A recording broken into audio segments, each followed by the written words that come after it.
नमस्कार, मैं हूं शुभम सिंह और आप देख रहे हैं जीएनटी स्पेशल। जीएनटी स्पेशल में आज बात गणतंत्र उत्सव की करते हैं। देश भर में गणतंत्र दिवस के रंग दिखने लगे हैं। कहीं स्कूलों में तैयारी हो रही है तो कहीं राजधानी दिल्ली गणतंत्र के रंग में रंग गई है। गंतव्य पथ पर इन दिनों देश की ताकत का तस्वीर देखी जा सकती है। 26 जनवरी को गंतव्य पथ पर जवान हुंकार भरेंगे तो पूरी दुनिया हिंदुस्तान की ताकत देखेगी। और इस भव्य परेड के लिए दिन और रात जवान तैयारी में जुटे हैं। इस बार गंतव्य पथ पर भारतीय सेना कुछ खास और अनोखा दिखाने जा रही है। देश पहली बार सेना के मूक योद्धाओं को परेड में देखा जाएगा और इनमें शिकारी पक्षी यानी बाज, सेना के जवान डॉग्स, बैक्ट्रियन ऊंट और जॉन्स्कर पोनी शामिल हो रहे हैं। इन बाजों को सेना के जवान प्यार से करण अर्जुन कहते हैं। इनकी नज़र इतनी तेज होती है कि इनसे बच पाना बेहद मुश्किल है। उत्तर प्रदेश के मेरठ स्थित आर्मी ट्रेनिंग सेंटर में विशेष जवानों ने ट्रेनिंग दी है ताकि ये सुरक्षा और निगरानी में अहम भूमिका निभा सकें। भारतीय सेना के ये मूक योद्धा न सिर्फ सीमाओं की रक्षा में मदद करते हैं बल्कि दुर्गम इलाकों में भी सेना के भरोसेमंद साथी हैं। गणतंत्र दिवस परेड में इनका शामिल होना सेना की ताकत, विविधता और समर्पण को दर्शाएगा।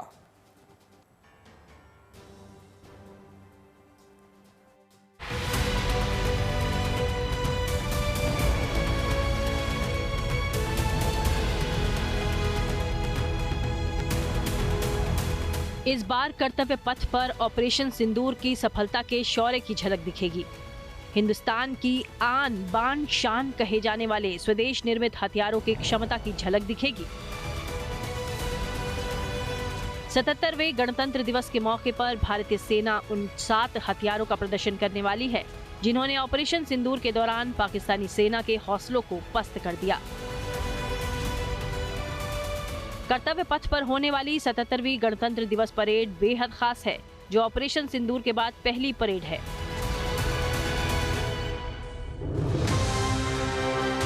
ऑपरेशन सिंदूर में भारतीय सेना ने पाकिस्तान के खिलाफ अपनी ताकत दिखाई थी। इसमें पहली बार फेज्ड बैटल एरे फॉर्मेशन दिखाया जाएगा, यानी युद्ध में हथियारों का इस्तेमाल कैसे होता है। मेक इन इंडिया के तहत बनाए गए ब्रह्मोस मिसाइल का कोई जवाब नहीं। भारत ने जब से ऑपरेशन सिंदूर के दौरान पाकिस्तान के नूर खान एयरबेस को तबाह किया, तब से दुनिया की नजरों में भारत के स्वदेश निर्मित ब्रह्मोस मिसाइल की धाक जमी।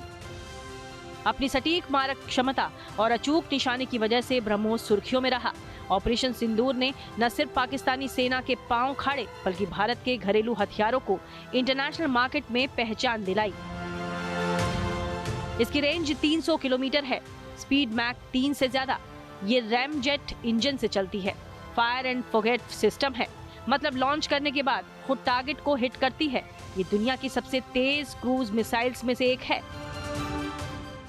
पाकिस्तान के खिलाफ ऑपरेशन सिंदूर के दौरान जिस मिसाइल की सबसे ज्यादा चर्चा रही वो ब्रह्मोस मिसाइल हर बार की तरह कर्तव्य पथ पर गणतंत्र दिवस की परेड की शान है। ब्रह्मोस मिसाइल की मारक क्षमता की अगर बात करें तो 290 किलोमीटर की मारक क्षमता के साथ ये इस ब्रह्मोस मिसाइल ने ऑपरेशन सिंदूर के दौरान पाकिस्तान के नूर खान एयरबेस में तबाही मचाने का काम किया था और पाकिस्तान के हौसले पस्त कर दिए थे। ब्रह्मोस मिसाइल की ताबड़तोड़ मार के बाद पाकिस्तान को घुटनों पर आना पड़ा और उसने एक तरह से भारत के सामने घुटने टेके और उसके बाद ऑपरेशन सिंदूर में भारतीय सेनाओं को बड़ी सफलता मिली। स्वदेश निर्मित अटैक्स तोपों की दिखेगी ताकत। इन तोपों को DRDO, Tata advance system limited, Mahindra defence naval system और भारत फोर्स लिमिटेड ने मिलकर बनाया है।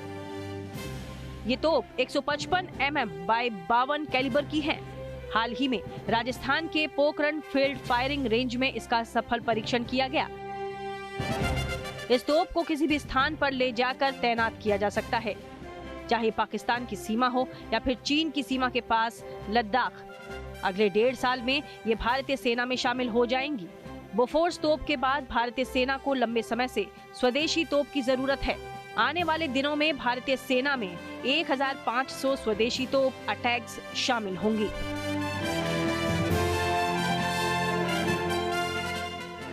मेक इन इंडिया के दौर में ये इंडिया की एक बहुत बड़ी पहल है, जिसमें कि 155 mm कैलिबर की अटैक्स गन, जो कि advance total artillery gun system है, तो हमने इंडिया ने खुद ने कंडक्ट किया है और इसका डीआरडीओ ने इसको प्रोजेक्ट किया और 2 कंपनी टाटा और बीएफएल को प्रोजेक्ट दिया है। तो इसकी बात करूं तो बाकी धनुष और बोफोर्स से अलग खास बात यह है कि इसमें अगेप्स automatic gun alignment position system, जो कि एक बहुत बड़ी पहल है, जिसमें कोई अलाइनमेंट के लिए एडिशन किसी इक्विपमेंट की जरूरत होती नहीं है।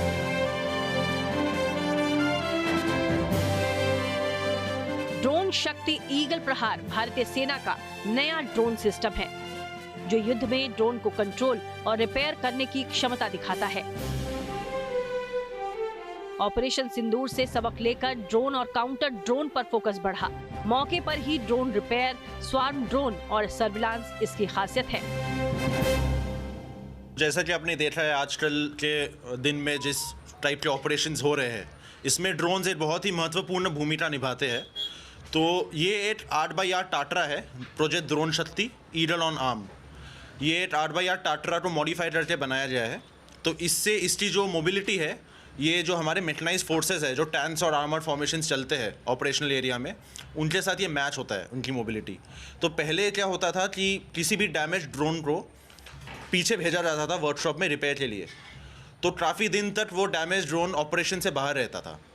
लेकिन इस व्हीकल के डेवलपमेंट के बाद जितने भी ड्रोन्स हैं, ये ऑपरेशनल एरिया में रिपेयर हो सकता है। ये व्हीकल उसके काबिल है, जिससे कि टाइम बचता है काफ़ी। Medium range surface to air missile MRSAM मध्यम दूरी की सतह से हवा में मार करने वाली मिसाइल, तुरंत जवाब देने वाली सुपरसोनिक मिसाइल है, जिसे दुश्मन के हवाई खतरों, मिसाइल विमानों, हेलीकॉप्टर्स को बेअसर करने के लिए बनाया गया है। ये वही सिस्टम है जिसका इस्तेमाल खासतौर से ऑपरेशन सिंदूर के दौरान इस MRSAM मिसाइल सिस्टम का इस्तेमाल हुआ, और जिसने पाकिस्तानी सेना के दांत खट्टे करने का काम किया। इसकी मारक क्षमता की बात की जाए तो ये 70 किलोमीटर तक वर्टिकल लॉन्च मिसाइल सिस्टम है, जिसमें एक साथ 8 मिसाइलों का इस्तेमाल होता है। आकाश मिसाइल सिस्टम ने ऑपरेशन सिंदूर के दौरान पाकिस्तानी विमान, मिसाइल ड्रोन को नाकाम किया। ऑपरेशन के दौरान POK में 9 आतंकी ठिकानों को ध्वस्त किया। आकाश मिसाइल आकाश तीर ने पश्चिमी मोर्चे पर पाकिस्तान के हवाई हमलों को नाकाम किया। ये पहले तो मैं आपको ये बताना चाहूँगा, ये भारत का पहला indigenously made surface to air missile system है। इसकी मारक क्षमता करीब 25 से 30 किलोमीटर के बीच में है। ये दुश्मन के मल्टीपल टारगेट्स को मल्टीपल मिसाइल छोड़ के सेम समय पे एंगेज कर सकता है। इसमें भले ही वो दुश्मन के एयरक्राफ्ट्स हों, हेलीकॉप्टर्स हो, UAVs हो या भले ही मिसाइल हो, हम सभी को सेम समय पे मल्टीपल मिसाइल छोड़ के हम उसको एंगेज कर सकते हैं। ऑपरेशन सिंदूर के बाद से ही भारतीय सेना को आक्रामक और घातक बनाने की प्रक्रिया में दमदार काम हो रहा है। दिव्यास्त्र और शक्तिबाण रेजिमेंट इसका बड़ा प्रमाण है। आने वाले समय में 5 Bhairav battalion, 5 Divyastra battery, 3 Shaktibaan regiment के साथ ही हर इन्फेंट्री बटालियन में ड्रोन प्लाटून बन जाएगी। Shaktibaan purely entirely drone regiment है। दिव्यास्त्र बैटरी में हमारे गन्स और ड्रोन्स दोनों ही हैं। जैसे ही हम जानते हैं, ये हमारी आइज इन द स्काई हैं, जिनसे हम निगरानी कर सकते हैं, और जैसे ही हमें टारगेट दिखता है, हम उनसे लॉटरिंग म्यूनिशन के द्वारा उनको हम नस्ते नाबूद कर सकते हैं। सेना अब तकनीक के साथ चल रही है। इसी कड़ी में रोबोटिक म्यूल्स युद्ध के हालात में अपनी उपयोगिता को साबित कर रहे हैं, जो बिल्कुल डॉग्स की तरह नजर आते हैं। बेहद फुर्तीले और खतरनाक होने के साथ दुश्मन का पता लगाते ही हमला करने की भी क्षमता रखते हैं। ये एक तरह का खास रोबोटिक म्यूल तैयार किया गया है, जो ऊंचाई वाले इलाकों में बिना जवान के नुकसान के इस तरह के ऑपरेशन कर सकता है, सामान पहुंचा सकता है, दुश्मन के खिलाफ ऑपरेशन कर सकता है। अभी तक भारतीय सेना इस तरह के जो घोड़े खच्चर हैं उनका इस्तेमाल कर सकता है। उन्हें अब आने वाले दिनों में तकनीक से लैस किया जा रहा है। कैमरामैन अनुराग के साथ मंजीत नेगी।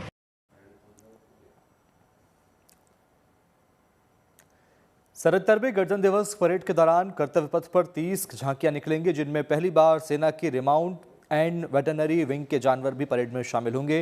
इनमें 2 बैक्ट्रियन ऊंट, 4 जॉस्कर टट्टू, 4 शिकारी पक्षी और 10 मिलिट्री डॉग भी शामिल होंगे। इतना ही नहीं, गणतंत्र दिवस के इतिहास में ऐसा पहली बार हो रहा है जब मिक्स्ड स्काउट्स अपने शौर्य का परिचय देंगे।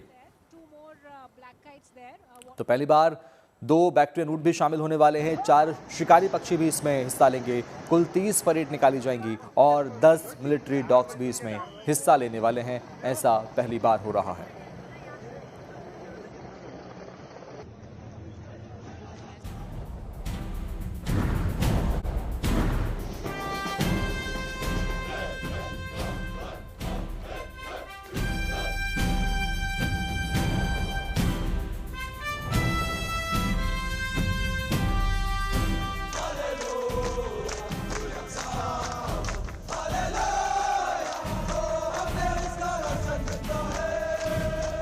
ये तैयारी है 77वें गणतंत्र दिवस के महाजश्न की।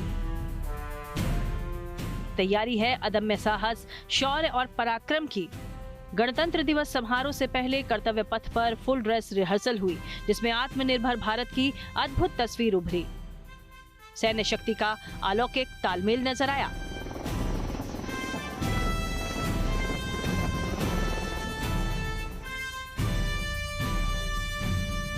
इस बार मुख्य परेड की थीम वंदे मातरम पर रखी गई है। परेड के दौरान कर्तव्य पथ पर 30 झांकियां निकलेंगी, जो स्वतंत्रता का मंत्र वंदे मातरम, समृद्धि का मंत्र आत्मनिर्भर भारत थीम पर आधारित होंगी। पहली बार सेना की रेमाउंट एंड वेटरनरी विंग के जानवर भी परेड में शामिल होंगे। इनमें 2 बैक्टीरियन ऊंट, 4 जैंस्कर टट्टू, 4 शिकारी पक्षी और 10 मिलिट्री डॉग्स भी होंगे। गणतंत्र दिवस के इतिहास में ऐसा पहली बार हो रहा है जब मिक्स स्काउट्स अपने शौर्य का परिचय देंगे, जिन्होंने रेजिमेंट के गीतों से हर किसी को जोश में भर दिया। भैरव लाइट कमांडो बटालियन भी गणतंत्र दिवस परेड में हिस्सा लेगी। अक्टूबर 2025 में भैरव बटालियन को इन्फेंट्री और स्पेशल फोर्सेस के बीच अंतर को पाटने के लिए बनाया गया है। सेना के शौर्य प्रदर्शन के लिए कर्तव्य पथ तैयार है। 26 जनवरी को कर्तव्य पथ पर धरती से लेकर आकाश तक जश्न गणतंत्र की धूम रहने वाली है। वायुसेना के हवाई करतब से लेकर थल सेना और नौसेना की तैयारियां जोरों शोरों से चल रही हैं। इसके अलावा रिपब्लिक डे परेड में इस साल एक नए फॉर्मेट में सेना के जवान कर्तव्य पथ पर कदम ताल करते नजर आएंगे। वो फेस्ड बैटल एरे फॉर्मेशन में आगे बढ़ेंगे। इसके मायने ये हैं कि वो सेरेमोनियल बुलेवार्ड पर उसी फॉर्मेशन में आगे बढ़ेंगे जैसे वो किसी भी लड़ाई के हालात में करते हैं, जिसकी शुरुआत टोही दस्ते से होगी। इसके बाद लॉजिस्टिक्स जैसी दूसरी मिलिट्री यूनिट्स और इन प्लेटफॉर्म के साथ मौजूद जवान होंगे जो बैटल गियर पहने हुए नजर आएंगे। भारतीय सेना अत्याधुनिक तकनीक के साथ तेजी से आधुनिक होते हुए भी परंपरा और इनोवेशन के मेल से अपनी क्षमताओं को लगातार मजबूत कर रही है। इसी कड़ी में पहली बार 2 कुबड़ वाले बैक्टीरियन ऊंट गणतंत्र दिवस परेड का हिस्सा बनेंगे। इन ऊंटों को भारतीय सेना में अंतिम मील रसद वितरण और पूर्वी लद्दाख के ठंडे रेगिस्तान में गश्ती कार्यों के लिए शामिल किया गया है, जो LAC के पास मौजूद है। राशन पहुंचाने के अलावा इन ऊंटों का उपयोग दुर्गम इलाकों में लंबी दूरी की गश्त के लिए भी किया जाता है, जहां वाहन नहीं पहुंच सकते। शुरुआती चरण में 1 दर्जन से ज्यादा बैक्टीरियन ऊंटों को सेवा में शामिल किया जा चुका है। परेड के दौरान 2 बैक्टीरियन ऊंट कर्तव्य पथ पर मार्च करते हुए दिखाई देंगे, जो दिल्ली में पहली बार नजर आएंगे। पारंपरिक रूप से मंगोलिया और मध्य एशिया में पाए जाने वाले ये ऊंट सदियों पहले प्राचीन सिल्क रूट के रास्ते लद्दाख पहुंचे थे और अब नुब्रा घाटी के हुंडर गांव में इनका प्रोडक्शन किया जाता है। पिछले 2 सालों में बैक्टीरियन ऊंट सबसे कठिन मौसमी परिस्थितियों में अमूल्य साबित हुए हैं। ये ऊंट 15,000 से 18,000 फीट की ऊंचाई पर आराम से काम कर सकते हैं। 150 से लेकर 200 किलोग्राम का भार उठा सकते हैं और -20 डिग्री सेल्सियस तक के कम तापमान में भी इनके काम पर कोई फर्क नहीं पड़ता। ये ऊंट बिना पानी के भी लंबे समय तक यानी 72 घंटे तक जीवित रह सकते हैं, जो इनकी लद्दाख की ठंड और बर्फीले रेगिस्तान में अहमियत को बढ़ाता है। बैक्ट्रियन ऊंटों की घनी बोहें, लंबी पलकें और बंद होने योग्य नथुने उन्हें धूल और बर्फीली हवाओं से बचाते हैं, जबकि उनके चौड़े खुरदुरे पैर उन्हें बर्फ, चट्टान और रेत पर आसानी से स्थिर गति देते हैं। 7 फीट ऊंचे कुबड़ वाले और 600 से लेकर 1000 किलोग्राम वजनी ये मजबूत जानवर अदम्य शक्ति और सहन शक्ति से भरपूर होते हैं। ऊबड़ खाबड़ इलाकों में भार ढोने की उनकी क्षमता उन्हें लद्दाख में उपयोगी और जरूरी बनाती है। इन ऊंटों को ऊंचाई वाले क्षेत्रों में नकली छोटे हथियारों और मोर्टार फायरिंग के बीच गश्त करने के लिए ट्रेंड किया गया है। ज़ैंस का टट्टू भी होंगे परेड का हिस्सा, जो लद्दाख की एक दुर्लभ और स्वदेशी पर्वतीय नस्ल है। आकार में छोटे होने के बावजूद ये टट्टू असाधारण सहन शक्ति के लिए जाने जाते हैं। ये 15,000 फीट से ज्यादा ऊंचाई और -40 डिग्री सेल्सियस तक के तापमान में 40 से 60 किलोग्राम वजन लेकर लंबी दूरी तय कर सकते हैं। साल 2020 से इनके शामिल होने के बाद ये सियाचिन ग्लेशियर जैसे अत्यंत कठिन इलाकों में सेवाएं दे रहे हैं। रसदकारियों के अलावा ज़ैंस का टट्टू घुड़सवार गश्त में भी अहम भूमिका निभाते रहे हैं और कई बार एक दिन में 70 किलोमीटर तक की दूरी तय करते हुए जोखिम भरे क्षेत्रों में सैनिकों के साथ चलते हैं। ये हम लोग ग्लेशियर में ड्यूटी करते हैं, नॉर्थ ग्लेशियर और सेंट्रल ग्लेशियर में। ये हम लोग 60 से 70 केजी तक वजन लेके ऊपर पोस्टों में ड्यूटी करते हैं। बस यही है, हम -40 डिग्री तक ये ठंड में भी ड्यूटी कर सकते हैं। इसके ऊपर स्नोफॉल होता है तब भी ये ड्यूटी करता है। दुर्गम रास्ता होता है जैसे कि करावास वगैरह होता है बर्फ़ में, तो उस पर भी ये आराम से ड्यूटी कर सकते हैं। वंदे मातरम के 150 वर्ष पूरे होने के मौके पर इस साल की थीम स्वतंत्रता का मंत्र वंदे मातरम और समृद्धि का मंत्र आत्मनिर्भर भारत रखी गई है। इसमें न केवल भारत की सैन्य ताकत को दिखाया जाएगा, बल्कि देश की बढ़ती आर्थिक शक्ति और सांस्कृतिक गौरव का प्रदर्शन होगा। और जब कर्तव्य पथ पर देश की सैन्य शक्ति का प्रदर्शन होगा तो उसमें नौसेना का गौरवशाली इतिहास भी लोगों को देखने को मिलेगा। इस बार परेड को लेकर नेवी की क्या तैयारी है, देखिए हमारी इस खास रिपोर्ट में।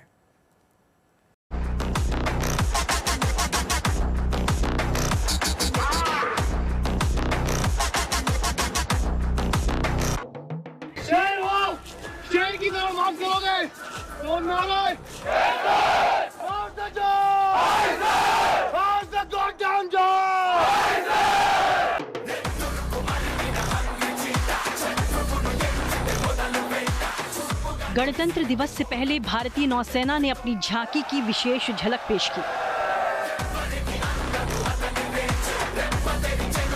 विरासत की शक्ति से आत्मनिर्भरता का संकल्प, जिसमें समुद्री शक्ति, स्वदेशीकरण, आत्मनिर्भरता, महिला शक्ति और भविष्य की तैयारियों को दर्शाया गया। अगर यहाँ पे देखेंगे हिंदी में हमने मेंशन किया है विरासत की शक्ति से आत्मनिर्भरता का संकल्प। तो हमारे ऑनरेबल प्रधानमंत्री श्री नरेंद्र मोदी जी का जो ड्रीम है विकसित भारत 2047 एंड ऑल्सो समुद्र उत्कर्ष एंड नारी सशक्तिकरण, तो इन तीनों चीज़ों को कंबाइन करके यहाँ पे we have tried to portray. बदलते समय के साथ भारतीय नौसेना ने चुनौतियों की कसौटी पर खुद को कसा। नौसेना की खास रेप्लिका में INSV कौंडिन्य, मराठा नेवी की गुराब से लेकर INS विक्रांत की यात्रा को प्रदर्शित किया गया। आर्टिस्टिक स्कल्पचर्स का जो हमारा what do you call it talent था, कोकोनट रोप्स, तो उस सब से हम लोग एक शिप बनाया जिसका नाम था INSV कौंडिन्या। इसके अंदर अगर आप देखेंगे इस टेक्नोलॉजी को बोलते हैं तनकाई, और इसके अंदर कोई मेटल नहीं, कोई वेल्डिंग नहीं, कोई कील हैमर नहीं, ये सिर्फ लकड़ी और रोप से बनी हुई शिप है। उसके बाद अगर हम आते हैं towards the dominance of Maratha navy, आप जानते हैं मराठाज का कितना स्ट्रॉन्ग हिस्ट्री रहा है हमारे भारत को बनाने में, और उनकी एक बहुत ही पोटेंट प्लेटफॉर्म यहाँ पे दिखाया गया है, that is Gurab. So there were other ships as well, but because we have limited space, so only Gurab is what is represented over here. विशाल हिंद महासागर क्षेत्र में भारत के हितों की रक्षा के विषय पर आधारित ये झांकी समुद्री विरासत और अगली पीढ़ी की तकनीकों को प्रदर्शित कर रही है। विमान वाहक पोतों और विध्वंसक जहाजों से लेकर पनडुब्बियों तक ये झांकी आत्मनिर्भर भारत की ओर ध्यान केंद्रित कर रही है।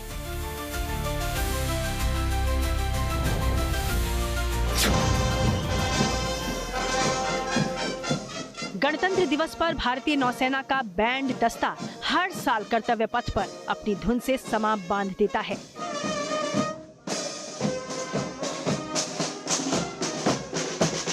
जवानों में उत्साह भरती नौसेना की समृद्ध संगीत परंपरा काफी पुरानी है।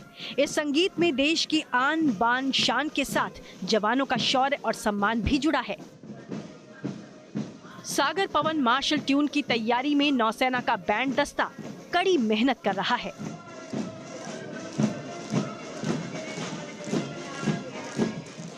सागर पवन मार्शल ट्यून है, नया बनाया है हमने।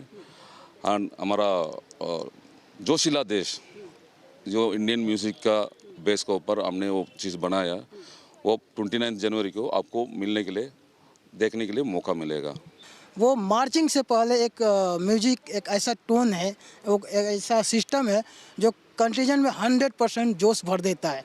और हर एक मार्चिंग से पहले कर्तव्य पथ पे मार्चिंग करने से पहले हर एक 1, 2 या 3 टाइम्स जो सॉन्ग है, वो जो म्यूजिक ट्यून है, उस ट्यून को सुन के ही जो कंटीजेंट है 100% जोश में भर जाते हैं।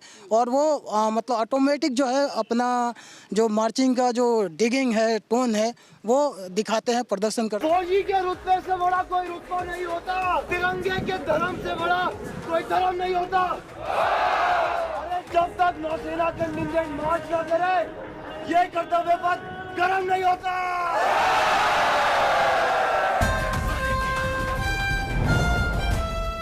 भारतीय नौसेना के बैंड दस्ता की धुनों को सुनते ही नौसेना के जवान जोश से भर जाते हैं। सेना के साहस और जज्बे को बढ़ाती धुनें गणतंत्र दिवस के दिन कर्तव्य पथ पर गूंजेंगी, जिसकी गूंज से हर भारतवासी का सीना चौड़ा होगा।